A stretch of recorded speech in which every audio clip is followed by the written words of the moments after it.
Bonjour et bienvenue à une autre émission de l'érable en bref.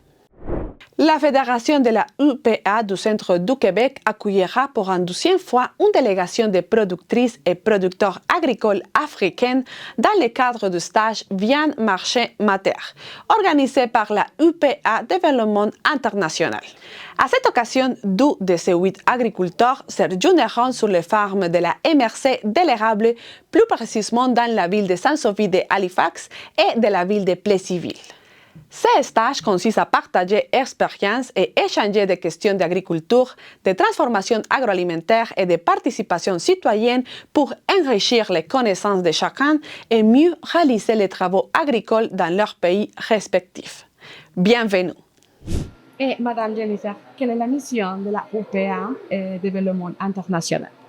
Oui, UPA Développement International, c'est une organisation de coopération internationale, donc qui existe depuis 30 ans maintenant. Puis, dans le fond, c'est une organisation qui est affiliée et financée par l'Union des producteurs agricoles du Québec. Donc, dans notre organisation, on fait de la coopération avec différents pays, en Afrique, en Amérique latine et aussi en Asie. Donc, c'est des producteurs d'ici qu'on met en lien avec les producteurs dans ces pays-là pour faire des échanges de connaissances, d'expériences sur l'agriculture et aussi tout ce qui est l'agriculture, l'innovation, l'agriculture durable aussi, donc l'agroécologie. On parle aussi beaucoup du rôle des femmes en agriculture. On parle de l'agriculture biologique. Donc, c'est pour ça qu'on est venu ici pour visiter l'Institut national d'agriculture biologique aujourd'hui. Et vous êtes aujourd'hui ici, justement, avec une délégation pour faire un stage. Comment s'appelle cet stage et de quoi il s'agit? Oui, donc c'est un stage, ça s'appelle le Viande Marché Mater. Donc, on invite les gens, dans ce cas-ci, c'est des gens d'Afrique. Donc, on les invite à marcher notre terre ici au Québec. Donc, à connaître l'agriculture du Québec, à connaître les producteurs aussi. Et ils sont ici pendant 3 semaines. Donc, on a une délégation de 4 pays cette année. Donc, la Tunisie, le Bénin, le Sénégal et la Guinée. Donc, c'est des producteurs et des productrices de différents types de fermes, de différentes productions, de différents âges. Puis, ils sont ici pour connaître notre agriculture ici au Québec. Et pourquoi c'est important de faire ce type de échange, Madame Jennifer? Oui, donc il y a beaucoup en coopération. On est beaucoup dans le nord-sud. Donc, des gens qui vont, par exemple, dans ces pays-là. Fait que nous, on trouve ça important aussi de faire du sud-nord. Donc, que ces gens-là aient l'opportunité de venir aussi voir ce qu'on fait ici, nous connaître. Donc, ça fait partie des échanges. Donc, nous, on pense que les échanges, ils vont des deux sens. Nous, on apprend beaucoup d'eux, eux apprennent de nous. Donc, on veut que les échanges se fassent dans les deux sens, finalement. Et justement, bon, aujourd'hui, c'est l'Afrique. Oui, ce moment, c'est l'Afrique. Quels sont les points forts de l'Afrique au niveau de l'agriculture, à propos de l'agriculture qui peuvent apporter à l'agriculture canadienne? Bien, c'est sûr que puis je suis pas experte de l'agriculture africaine, mais donc, par exemple, dans la délégation, ce sont tous des représentants d'organisations agricoles qui ressemblent à nos organisations aussi au Québec. Donc, des fédérations régionales, des groupements de femmes, par exemple, aussi des plateformes nationales. Donc, c'est toutes des organisations qui ressemblent à nos organisations québécoises, comme l'UPA, comme la Fédération régionale du Centre du Québec. Donc, c'est vraiment sur ça qu'on échange cette année. Donc, on est tous, c'est des présidents, des vice-présidents, donc des élus de ces organisations-là.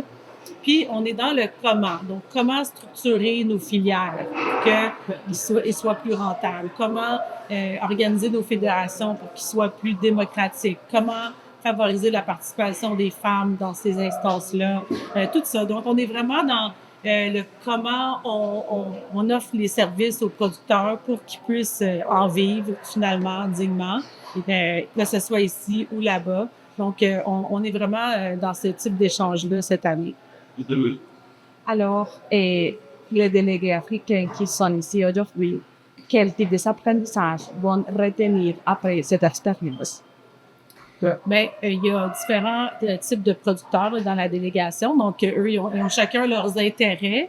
Mais ils sont très curieux à propos de plein de choses. Ce matin, on est allé visiter une ferme laitière, donc la ferme de Valérie Fortier, qui est une élue ici sur le territoire. Et puis, ils ont été fascinés par les robots dans son étable. Donc, donc là, ils voyaient là, beaucoup là, d'intérêt là, dans ça, puis le potentiel de, tu sais, au niveau de la main-d'œuvre, l'efficacité, puis un peu tout comment on alimente les vaches ici. Donc, ils ont été très, très, très impressionnés là, par cette étable-là. Donc, tu sais, ils ont posé beaucoup de questions. Eux, ils ont des expériences aussi. Ils ont des types de vaches différentes. Ils ont des étables. Donc, ça, nous, c'est sûr qu'on produit à l'intérieur souvent. Eux, ils sont souvent à l'extérieur toute l'année. Mais donc, c'est sûr qu'il y a toujours des différences, mais finalement, puis on l'a vu ce matin, des producteurs qui parlent à des producteurs, il y a rapidement, tu sais, quelque chose qui se passe, puis tu sais, c'est comme notre père, hein? On parle c'est des gens qui ont le même métier, qui ont les mêmes passions, qui ont les mêmes défis. Donc, on a vite vu là que la dynamique était là, puis il y avait beaucoup de curiosité par rapport à la ferme de Valérie, puis beaucoup d'échanges sur plein de choses liées à la gestion de sa ferme. Et comment vous avez choisi les délégués pour venir ici? Donc, les délégués représentent des organisations avec lesquelles on travaille. Donc, c'est des relations qui sont établies depuis plusieurs années.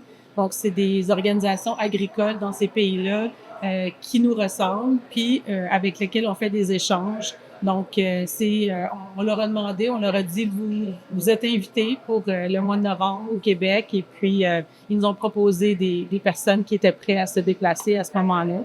Donc, c'est des gens qui sont, oui, des productrices, des producteurs dans leur pays, mais aussi des élus dans leurs organisations agricoles. Ils vont passer ici 3 semaines. Et après, qu'est-ce qui va se passer là-bas en Afrique? Comment ils vont faire connaître les connaissances qu'ils ont prises ici au Canada? Oui, donc 3 semaines ici, puis après, en fait, ce qu'on souhaite, puis qu'eux, ils se sont engagés à faire, c'est de ramener, dans le fond, ce qu'ils ont vu, ce qu'ils ont entendu, puis dans le fond, que ce soit par vidéo, par photo, par la documentation qu'on a partagée aussi avec eux, mais surtout les rencontres qu'ils ont eues. Donc, ils vont organiser des événements dans leur pays pour parler du stage, pour partager. Là, on appelle ça comme un peu comme de la restitution. Donc, tu sais, prendre cette information-là puis la partager dans leur organisation, dans leur communauté, puis voir, tu sais, est-ce qu'il y a des choses là-dedans qui sont intéressantes pour nous? Comment est-ce qu'on pourrait faire certaines choses de la même façon? Ou peut-être qu'ils viennent ici puis ils se disent « Ah, ça, c'est pas un modèle pour nous. » Tu sais, toutes ces réflexions-là, tu sais, qui se passent dans leur tête, puis on espère qu'ils retirent le plus de choses positives à la fin de leur stage. Oui, parce qu'ici, il y a l'hiver. Donc, non. Alors, Ouais. qu'est-ce que vous pensez qui ça fait? Bon, ici, l'agriculture passe, même s'il y a l'hiver, quel type des apprentissages peut doucement amener d'être ici dans un pays qu'il y a la neige? Oui, c'est sûr que ça, c'est comme la grande différence, là. Donc, eux, ils cultivent toute l'année. Nous, il y a quand même un moment d'arrêt qui commence à partir de maintenant au Québec. Mais il y a quand même beaucoup de choses qui se passent quand même au niveau de l'élevage, au niveau de la production en serre, donc au Canada. Mais oui, c'est différent. Oui, c'est complètement différent. Mais il y a plein de choses qui se ressemblent aussi, là. Tu sais, donc au niveau de l'élevage, au niveau de la production maraîchère, au niveau de tout ce qui est comment on s'organise pour avoir des bonnes variétés dans nos plants, dans nos fermes.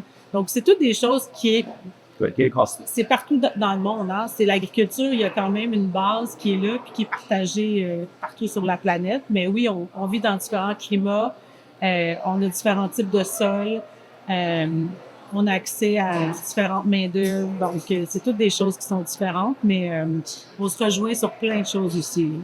Ouais.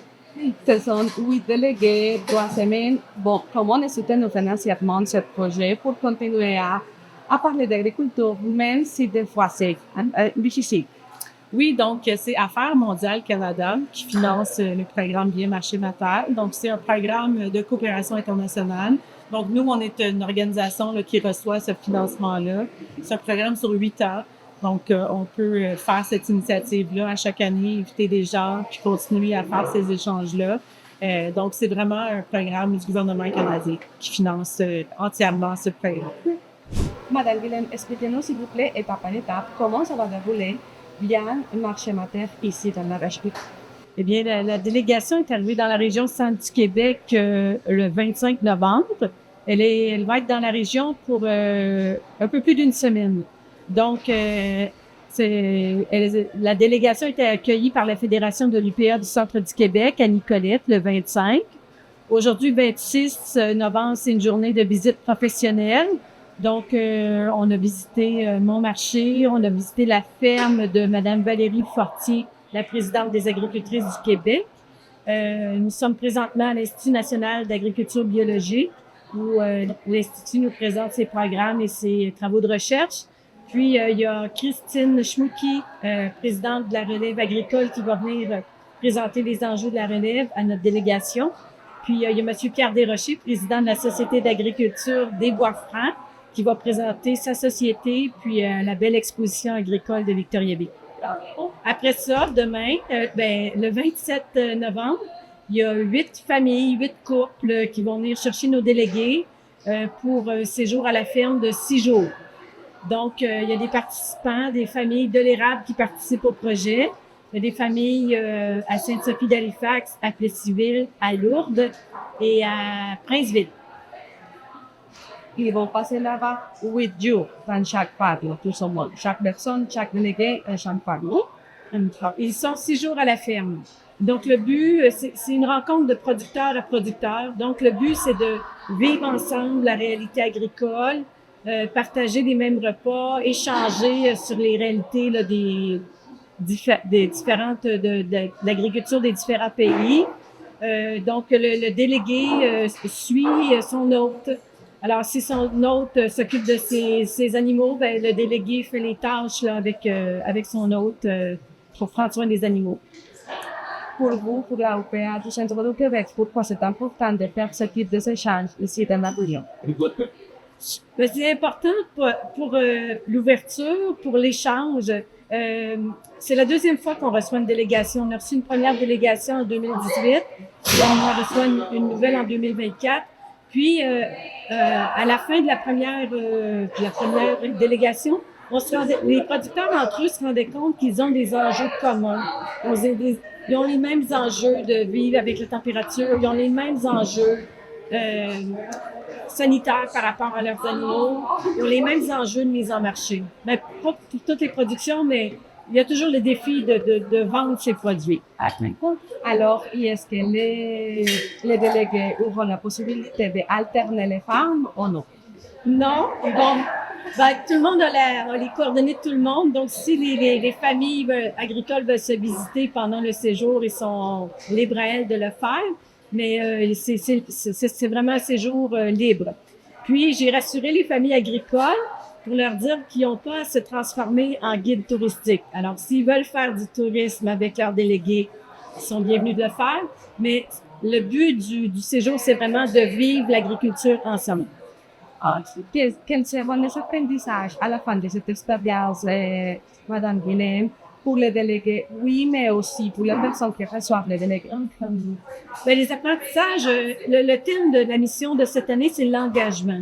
Donc, toutes les entreprises qui sont visitées au Centre du Québec, il y avait un volet d'engagement, des producteurs qui s'engagent par rapport à Montmarché, qui gère un organisme à but non lucratif, un engagement de la Société d'agriculture qui a été fondée en 1858. Donc, c'est le thème. Donc, les discussions sont là-dessus. On a fait attention aux présentations qu'elles soient dans ce cadre-là. Puis, il y a des premières transmissions de savoir qui ont été faites par la Confédération de l'UPA à Longueuil. Puis là, il y a d'autres savoirs qui sont transmis par le séjour au Centre du Québec. Par exemple, à la Fédération de l'UPA du Centre du Québec, il y a une présentation de cette structure de producteurs. On a fait une présentation des enjeux de développement régional, les projets en agro-environnement, les activités du centre d'emploi agricole. Selon votre expérience, et bon, après cette expérience aussi qu'il y a des délégués africains, qu'elle peut apporter les connaissances des agriculteurs africains ici au Canada? Dans la délégation, il y a par exemple une femme de Tunisie qui aime beaucoup la gastronomie. Alors, c'est sûr que quand elle a visité mon marché, elle a vu ce qui était offert ici, mais elle a aussi parlé de sa production d'huile d'olive. Tu sais, fait que l'huile d'olive, elle est faite par des producteurs quelque part dans le monde, puis là, on en avait une avec nous. C'est toujours pour allumer des petites étincelles ou donner des idées. Je sais pas ce qu'ils vont retenir, mais tu sais, on a partagé avec eux des fiches recettes. Ils ne feront pas probablement les fiches recettes du Québec, mais ça peut donner des idées de comment on combine les aliments. Puis je pense que le plus, c'est les familles agricoles hautes qui vont recevoir le plus, parce qu'ils vont pouvoir beaucoup échanger, là, autant sur l'élevage que la mise en marché, que les associations agricoles. Ça aussi, c'est un dénominateur commun. Se mettre ensemble, s'organiser, revendiquer, monter des dossiers. Ça, peu importe le pays, c'est un peu le même déchet. Si peut-être à l'avenir, il y a des autres programmes aussi pour exclusivement échanger ce type de connaissances d'agriculture. Comment les femmes intéressées peuvent s'inscrire pour recevoir des délégués chez eux? Bien, la délégation est accueillie par la Fédération de l'UPA du Centre du Québec. Donc, on avait fait au début de l'été un appel à tous. Alors, tout le monde était bienvenu de s'inscrire comme ferme haute. Fait qu'il faut suivre les informations transmises par la Fédération de l'UPA. C'est comme ça qu'on fait connaître les bonnes nouvelles aux producteurs agricoles du Centre du Québec. Il y a des conditions ou n'importe quelle femme peut recevoir des délégués? Toutes les fermes sont bienvenues. Il faut être ouvert à l'autre, il faut avoir une chambre d'amis. Il y a des petites choses comme ça, mais l'activité était ouverte vraiment à tous les producteurs agricoles. Il y a un sujet que je vais toucher et c'est la participation des femmes agricultrices. Quelle est l'importance justement qu'elles soient aussi des protagonistes dans ces sujets-ci? Les femmes dans la délégation 2024, elles sont majoritaires. Donc, il y a 5 femmes et 3 hommes dans la délégation. Elles ont eu une présentation de la Fédération des agricultrices du Québec pendant leur séjour à la Confédération à Longueuil. Dans le cadre du séjour Centre du Québec, on a la chance d'avoir la présidente provinciale dans notre région, Madame Valérie Fortier. Donc, la délégation a rencontré Valérie. On peut échanger sur les enjeux, les projets des agricultrices du Québec. Oui, nos attentes, c'est qu'on attend beaucoup de choses de ces producteurs, dans la mesure où on a besoin de faire des genres d'expérience avec eux. On a besoin aussi d'avoir des outils dans le cadre de la réplicabilité de certaines activités. En tant que producteur du Sud, on a besoin vraiment d'être au contact des producteurs qui ont une expérience, parce que nous avons constaté que les producteurs qu'on a rencontrés jusqu'ici ont une expérience très solide dans leurs activités. Ils ont aussi des projets, des programmes qui diffèrent de nos programmes. Donc vraiment, on attend énormément de choses pour pouvoir vraiment être au niveau où nos producteurs, nos productrices pour atteindre l'épanouissement de leur exploitation familiale. Et ça fait combien de temps que vous êtes producteur là-bas? Bon, moi je suis fils de producteur. Et je peux dire que depuis ma naissance, je suis dans l'agriculture. Nous sommes des agropasteurs, nous sommes une famille agricole. Et ma famille aussi a toujours adhéré à l'Union régionale des associations paysannes de Diourbel, qui est composée de l'ensemble d'exploitations familiales.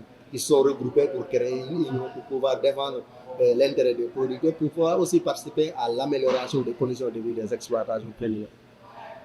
Beaucoup d'expérience. Comment pensez-vous que l'expérience que vous avez apportée à l'agriculture de au Québec? Oui, les expériences que nous avons acquises dans cette semaine, la première chose à faire, c'est essayer de faire, par exemple, une restitution de ce qu'on a vu. Essayer aussi d'amener nos membres à mieux adapter à mieux adapter les bons comportements. Parce qu'en réalité, la chose qu'on a vu le mieux, c'est les comportements de bien-être des producteurs. Les comportements qui vont renforcer aussi les capacités à s'adapter par rapport au changement, par rapport aux initiatives. Donc ça, nous avons l'espoir qu'au niveau de nos organisations, on va essayer vraiment de booster la dynamique, parce que ça, c'est une dynamique d'ensemble qu'on va essayer de booster pour vraiment arriver à des résultats meilleurs. Qu'est-ce que vous aimeriez vivre dans l'expérience d'être dans une ferme d'ici de la région? Quelles sont vos attentes justement d'être et 8 jours, presque 8 jours avec eux? Oui, 8 jours avec eux, je pense qu'on a hâte de le faire parce que ici, d'une exploitation familiale, on a besoin de comprendre comment c'est fait au niveau de ces fermes et comment on va essayer les bons aspects. On va essayer de, je le disais tout à l'heure, la réplicabilité. C'est-à-dire on va faire de telle sorte que tous les éléments qu'on aura emmagasiner au niveau de ces fermes, on essaye de faire la réplicabilité au niveau de nos fermes d'abord, au niveau des exploitations familiales, et on essaiera aussi d'organiser l'ensemble des membres à faire des rencontres d'échange, à faire des partages, à faire une restitution de l'ensemble des activités qu'on a avec au niveau des exploitations. Quels sont les enjeux actuellement de l'agriculture là-bas dans votre pays? Les enjeux de l'agriculture sont énormes. Les enjeux de l'agriculture sont énormes dans la mesure où on est confronté à énormément de choses qui ne sont pas en faveur de l'agriculture. Souvent, on est confronté, vous le savez tous, les changements climatiques qui impactent plus les acteurs de l'agriculture. Il y a aussi des phénomènes qui sont issus des phénomènes politiques. Le producteur n'est pas protégé, donc c'est à nous vraiment d'essayer de se regrouper de plus, d'essayer d'avoir le maximum de solidarité. D'où qu'on a constaté au niveau des producteurs ici.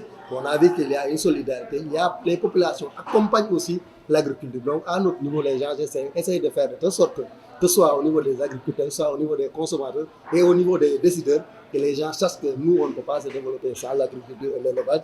Et nous aussi, on va essayer de continuer à garder notre identité paysanne. Et c'est dans notre identité paysanne qu'on va parvenir à avoir des rendements meilleurs, qu'on va parvenir vraiment à avoir des résultats qui vont permettre l'épanouissement. Parce que nous, on dit qu'on ne peut pas réussir l'agriculture tant qu'il n'y a pas épanouissement des exploitations familiales dans les activités.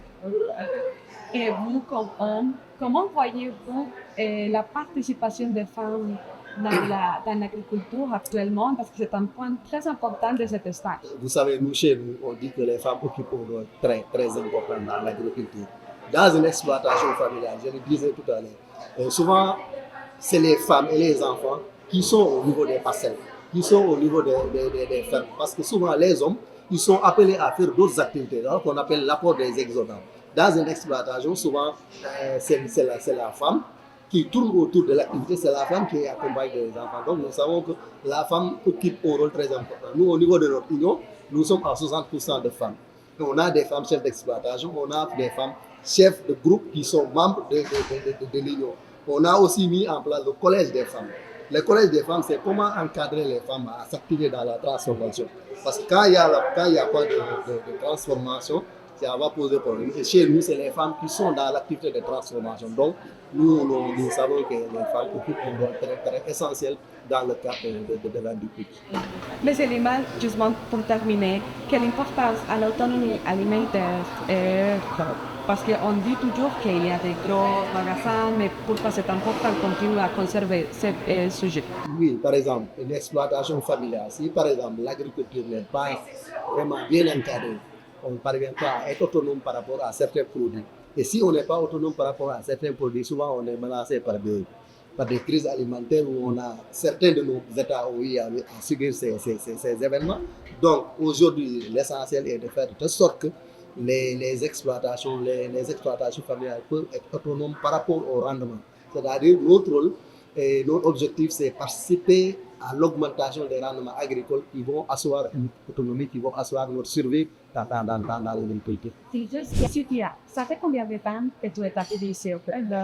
Je suis arrivée à Québec le 16 novembre. Comment a été l'expérience justement depuis que tu es arrivé? Une bonne expérience parce que je rencontre des autres agriculteurs de l'Afrique et du Québec. On change nos idées, on commence à prendre de l'expérience l'une de l'autre. Et Ça fait combien de temps que tu es agricultrice là-bas en Afrique? Depuis que je nais, parce que mes parents sont agricultrices, et mes grands-pères et mes grands-mères, donc depuis que je nais, je suis agricultrice. Et quel type de connaissances penses-tu que tu peux apporter ici au Québec qui vient de l'Afrique? Donc, j'apporte non, il y a beaucoup de choses qu'on a à l'Afrique et s'il n'y a pas, comme l'huile d'olive, comme les dattes, comme il y a de semoules chez nous à Tunis, ce sont des semoules autochtones. Il n'y a pas vraiment, mais et on a le monde aussi. De fashion. Ouais. Quelles sont tes attentes après cette expérience ici et cet stage ici au Canada? Bon, je pense beaucoup à changer peut-être beaucoup de choses à propos de ma présence ici. Je vais, surtout pour les femmes agricultrices, je vais changer un peu. Tu vas être avec une femme de Saint-Sophie de Halifax. Et bon, quelles idées tu as justement pour passer les jours là-bas et après? C'est pour ça. Je suis tellement, je veux avoir cette expérience parce que avant j'ai été une protectrice de brebis et de vaches.